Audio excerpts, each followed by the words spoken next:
Welcome to Eminence, Kentucky, boys and girls, the home of Eminence guitar speakers. And yes, that means we're going to talk about one of my favorite topics, guitar speakers. The good news is I'm not alone on this channel.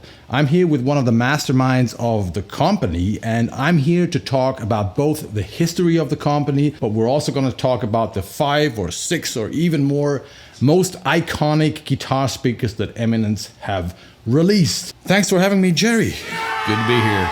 Glad you're here. I'm very happy to be here. By the way, just in case you don't know, I've just worked with Jerry on my upcoming guitar speaker, the Karnivore, or maybe right now when you're watching this video, it's already released. So we have partnered up a few months ago, worked really hard on this speaker, and now I've come here for a few days to give it the final touch. It's been a great learning experience, and for both of us, right? Yeah. We've discovered a lot. So we really went through all the possible parameters, everything you can change on a guitar speaker, and it was a mutual nice experience, wasn't it? Yeah? Yes.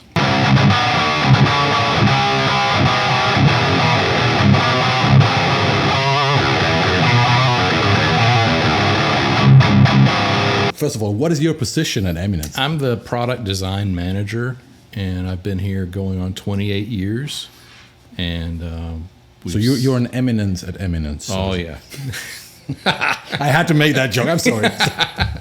But you are responsible for all the new product designs, voicing the speakers. Right. The new product design, also maintaining the design of the old parts as things change. We have to fight the change, or we have to kind of roll with it sometimes. Yeah. It's a pretty all-encompassing. I've got a wonderful team of engineers and lab techs that support us, and we get a lot done. And I gotta say, it's a great atmosphere around here. It's bigger than I expected. Pretty big factory with a lot of people working here, but it felt very friendly and warm and really nice to be here in Kentucky. Yeah, Kentucky's a great place. Yeah, right now we have so much snow, which is unusual, right? Very unusual. Okay, but it's beautiful. Before we talk about the guitar speakers, can you give us a brief overview of the history of Eminence? Right. Eminence was started in 1966 by Bob Galt, and Bob had been chief engineer at CTS over in Paducah, Kentucky, which was a Magnavox plant. Huh. And he was the chief engineer there. He wanted to strike out on his own and start his own plant. And so he had some customers down in Nashville, and he had some vendors up in Chicago. And so Eminence was right in between. And so he chose this, and the city worked with him. That's why he came here? Yes. Okay. Because a good location between the vendors and the customers. Okay. And then, of course, he wasn't in business but about a year or two when he got the big contract with Ampeg over in St. Louis. Wow. And so that's kind of doing bass speakers, right? Because you've always done like the classic Ampeg, at least the American, the good sounding Ampeg speakers. Right. But as some people might not know on this channel, Eminence has been doing car speakers or sirens for police cars, and all kinds of different anything that takes electricity and makes it into sound. You know, we had a hand in a lot of different products. You know, I personally like the home hi-fi and the guitar stuff more. It's just more fun. I was about to say that's the fun stuff, right? Yeah. As much as we love police sirens, yeah. Right. Let's talk about the speakers. So I see you have 1, 2, 3, 4, 5, 6 speakers. I've got curious. A list of 6. I've got the first one we're going to start with is the 10-inch Blue Alnico that we started making for Fender. Fender approached us back in 1989 and asked us to make a 10-inch Alnico speaker, and they wanted it blue. But they didn't really specify what color blue. They just wanted a blue. Was that like a brand new design, or like a replacement for something? It was based on an older of one of our competitors' drivers that at that time had gone out of business and wasn't making drivers. I have an idea who that could be. And so Bob, being very frugal and very He liked to do things very simply. He went to our painter and that we buy the paint from, and he said, I need a blue color for this new project. And they just so happened to had signed a contract with the U.S. Postal Service to paint blue mailboxes. So that is the blue that he made the samples with, and Fender approved it, and that's where that blue came from. So it's called Post Office Box Blue. Wow. So is that speaker still available? Well, there's different incarnations of it. The one that we made for Fender, we stopped making in 2016 after a 26-year run. Okay. I don't know how many thousands and thousands we made, but we made a lot. Yeah. But we make a black version of it now that's in our catalog that has a Kapton voice coil, whereas the original blue had a paper voice coil. Mm-hmm. After a few years of our black Kapton version, George Alessandro came to us and said, hey, you need to go back to the paper. Okay. So we made the George Alessandro version, signature version for George Alessandro, and he voiced that just a little bit different, a little bit for more top modern times, and that's been a very good seller for us. And then we're going to come out with a new one. Our new salesman, Rick Skillman, the first question he asked me once he was hired, he called me that day and said, hey, Jerry, can you make the 10-inch Alnico Blue? Okay, he wanted that one back. He wanted that one back in the lineup because he knew it was such an icon for Eminence. I mean, we made it for 26 years. Yeah. He wanted it back. So we've come back with that it. one. Yes. In blue. In blue. In blue. Post office. Well, it'll be a little bit different color blue. Okay. Rick wanted to pick a new blue, so he picked a new blue. So we let him. Okay. To sum it up, you can get the George Alessandro version, or you'll be able to get our new version. No metal speaker though, right? Alnico. No, it's more American, and it's voiced more for the blues and for American style rock and roll. The Fender used it in the Vibro King, and they used 3 of them so they could get the volume, and then it made its way into a few other amps that just use 110 that for smaller applications. The second speaker, I'm curious. Texas Heat. Texas Heat. One of my personal favorites because I love Southern rock and roll. And a pretty famous Eminence speaker. Right. It's got a 2-inch voice coil, ceramic magnet. We introduced it in 2003. So it's been in production for 22 years. Wow. And a lot of people love the versatility of it. And one of the things that makes it more versatile than some of our other speakers is we offer it in 16 ohm, 8 ohm, and 4 ohm. 4 ohm. Right. I think I've never seen a 4 ohm guitar speaker. Okay. Yeah. Wow. Why is that? People just ask for it, or? Yeah. There was a certain amplifier. I'm sorry, I don't know which one it was, but it liked a 4 ohm, and so there was enough demand for it that we stock it. It's probably we sell not that many of them, but we have to have at least one, and that's they love the Texas Heat in 4 ohm. And when you do like different versions, like different impedances, it's basically like the wiring on the voice coil that changes, or we change the diameter of the wire that we use, the size of the wire. We try to keep the winding length consistent because that helps with the voicing. But the wire diameter changes, and so that changes the resistance of the voice coil. And yes, the bigger the wire, the heavier it gets. So the 4 ohm version does sound a little darker than the 8 ohm, and the 16 ohm will be the brightest. Okay. So there is some more impedance, the brighter it gets, so to say. Yeah, it's because the wire's lighter. Okay. And just that's faster, and that's why. Okay. Yeah, it can just move faster and respond quicker. And this has been like one of the biggest hits in the Texas Heat in the Eminence history. Because it does so well for country music and for Southern kind of rock and roll. The gigging musicians really like it. Okay. Number 3. Number 3. This is going to be one of your favorites, I think. Swamp Thang. Oh yeah, I used that one in the IR pack that we released together. One of my favorite speakers for blending. Yes. So I'm usually like, just add something that is so different from, let's say, the typical British B30 kind of thing. Right. So it just fills up that tone in a way. I did info for 4 years, and that was one of the drivers that I almost always recommended to blend with. Either the Texas Heat or the next speaker, the Cannabis Rex, blends very well with the Swamp Thang. But what makes the Swamp Thang so unique is when we voiced it, we didn't voice it to match anything. We said we want a unique American speaker, and we want one that has a lot of grunt that'll go down low. So it's very good for the guys that are tuning really low. Yeah, and it has also a lot of power, right? It handles a lot of power. It's also got a 2-inch voice coil, ceramic magnet. Huge dust cap. Big dust cap, handles a lot of power, can take a lot of grunt. When did that come out? That also came out in 2003. Okay. 2003 was a big year for us. That was a big year for us. I remember at the NAMM show we had the booth on the floor and we had a booth upstairs. That's the only time we've had 2 booths. Okay. And the booth upstairs is where we had our very first switching system where we could switch from speaker to speaker. And that was a great year. And how did you come up with those names, especially Swamp Thang? Do you remember?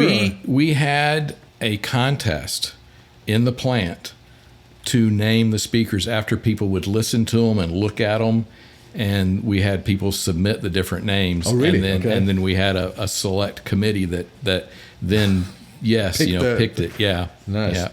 Yeah. Some of you also came up with the name Karnivore, which I thought was perfect. Oh, it's a great name. I thought because when they told me, hey, can we make some suggestions? I was like, I'm going to find something better. And then it only took 5 minutes to boom, Karnivore with a K. And I was like, with a K. I think that's it. It was either you or Buddy or somebody. Yeah. But that was like, still love it. Just the right. That was a great match. The bite of the Karnivore. Yeah, that's what it's going to have. So that was a Swamp Thang. Yeah, Swamp great Thang. speaker for blending. And Yes. it's also in my DV77 IR pack, where you can also blend like the DV77 with Swamp Thang, which is a wonderful combination. Yeah, it's a great combination. Yeah. The next speaker is one that's gotten probably more notoriety because of its name, and that's the Cannabis Rex. Yeah. It was our first speaker with a hemp cone. We had our cone vendor came to us, and they said they had a new pulp, and it was hemp based. Yeah. And we wanted to try it. And we tried it on some PA speakers, and it didn't do much for us. So we were a little disappointed. And he said, "Well, let's try." It wasn't making you high. Yeah, no, we didn't burn our speakers down. And but when we tried it in a guitar speaker, it was magic because it just has such a good strength to damping ratio of any of the paper that it just stops and starts. And it's clear. It has very, very good articulation. It was a magic when we heard it. Okay. And so we came out with the Cannabis Rex. We came out with a couple of smaller drivers with it, some 8s and some 6s. There's another one, right? With a name. We had the Hemp Dog. Right. Yep.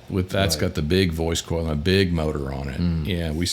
That's the one that we brought back. Okay. Yeah, we stopped making it for a while, and Pete Anderson wanted us to bring it back. So when did you start making hemp cones? That was also in 2003. Of course. Yeah. I stopped asking now. That was a great. I'm telling you, that was a great year. And the next one is one that I think is. But the Cannabis Rex, just going back to that one, who's using that predominantly? Cannabis Rex, Fender's a big user of it. It's one of the best drivers that I used to recommend to go back into older Fender amps. Anybody that wants to kind of wants a smoother kind of sound, not exactly jazz, but just no edgy and no harsh. edgy. The Cannabis Rex is for you. That's its strong suit. Is it plays low. It'll go high, but it's not edgy, and it's never fizzy. So nice. It's really good. It'll smooth out any kind of amp that's bright. Okay, nice. The next driver is the Governor.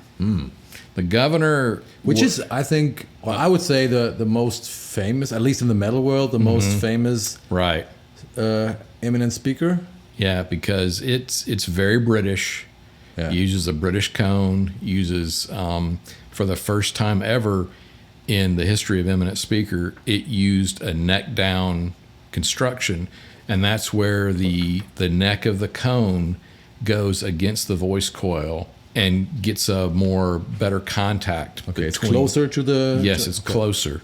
And all of our other speakers, all the other guitar speakers have the cone where they're glued to the spider, and the spider's glued to the cone. So there's always that little step between the two. Okay. The Governor was the first one that we made where we put the voice coil in the cone. Yeah.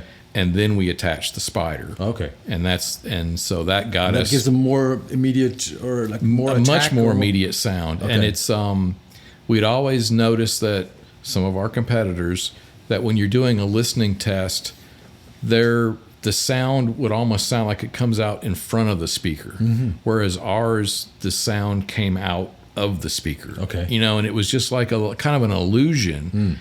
But the minute we went to the neck down, we got that out of the box experience. Okay. Wow. And it's just, since then we've been able to identify that it's just the better transfer of energy. Yeah, that just gives that in your face kind of sound. Yeah, and it's very, very bell-like ring on the top end. Yeah. It's just a great speaker. I think I showed it in an older video of mine. I still have one. Like it. That was one of the speakers from the British range, right? That's from the Redcoat family. And let me guess, 2003, right? 2003. It was a great year, I'm telling you. I think we launched 17 new models that year. 17. Yeah. Wow. Okay. Yeah, it was crazy. It was crazy. A lot of fun. The Manowar is another one, right? From that. Manowar. Yeah. That's from that. The Private Jack. Right. We've got a big one next. A big one next. The big one next is the DV77. Which is not from 2003. Right, it's 2019. It took us a while to figure out the next step. Okay, which was a new basket that let us bring in a much shorter spider to make the bobbin of the voice coil much shorter, so we could get the cone even closer to the voice coil and get for it an even more. Yeah, the neck down got us about halfway there, and then when we went to the new basket with the short spider, we got all the way there. And that's what we're also using for the Karnivore. Also, the self-resonance of the basket is lower than... It's a very strong basket. We use rolled windows. It's a thicker steel. It has a much lower resonance to it. It's just part of what you have to have for a really premium speaker. Yeah. Yeah. And that's what we used for the Karnivore. That's why I know it. So we're using the same... Yes. There's a lot of differences, but we're using the same basket like the Yes. DD77. Yeah. But continue. So it was Mike Smith, right? Mike Smith and Slipknot. They helped us voice those speakers a lot, and it's been a great partnership with them. Mike is great. Yeah. Hello, Mike. You're great. Yeah. Mike is awesome. Yeah. And we continue to work on new projects with them on the side, and it's working on projects with you. We have a lot of some other things brewing, but there's a lot going on in the guitar world. Yeah, but it's a lot of fun. Yep. So, new basket, new cone as well for the DV77, right? It was a new cone, also English made. One of the other things that we did on that took the longest to perfect was the edge treatment. Okay. We had to develop a brand new edge treatment for it. Okay. Can you describe what edge treatment is? Edge treatment is the thing that goes on the outside of the paint. We paint on the paper edge of the cone, and it helps dampen the cone. And we have about 7 different formulations, so that gives you 7 different combinations. So that's some sort of glue or some sort of... It's a more of a glue based. Okay. And some of it dries hard, some of it soaks in, some of it sits on top, some of it's rubbery. And it just stops the higher frequencies from traveling through the cone? As the frequencies travel through the cone, they would hit the edge and they'd bounce back. And that kind of gives you just a different frequency range, because it's going to cancel some and boost some. Yeah. And then the other option, like we've discovered, is no edge treatment. Yeah, that's what we're doing on the Karnivore. Without Right. I don't want to spill all the beans, but we After- found out that we actually got a really nice mid bite Yes. from not treating the edge at Right. all. What started out to be a science experiment or a learning thing, I wanted you to experience what it'd be like to hear a speaker with and without the edge treatment. So we started without the edge treatment, and you said, "Hey, I think we're onto something." Stop here, right? I think we're and let's because we had other speakers that were exactly the same that had edge treatment, so we didn't really need to treat that one. No. We just listened to another one and go, yeah. I'm digging this. Yeah. So the way how we did this, we actually went step by step. So I told Jerry what I wanted for the Karnivore, and then we went through a lot of different prototypes. Mm-hmm. And then at some point, once we had found something that sounded promising, we went like step by step. I said like, I want more low end, and then he gave me 4 or 5 options. Mm-hmm. Sent prototypes to Germany. I listened to them, picked one, then we moved on and moved on and moved on. And what made it honest and kept it real was I wouldn't tell Kristian what I was changing. Right. I would say, you have to listen to it and tell me what you're hearing, and then I would tell him, okay, well that one, it was obvious if it was a dust cap or something you could see obvious, but there was things that you couldn't see. And that blew me away. Like we tried like a larger dust cap because that typically smooths out the highs a little bit, and that sounded like a completely different speaker. I didn't like it at all, by the way. Right. So in the end, we actually went for a smaller Dust cap. Yeah. Because also like voicing a speaker seems like, there are certain things you can predict, but it's also a little beautiful chaos or a little, right? There's trends you can follow. Yeah. But then you don't know how different things are going to interact.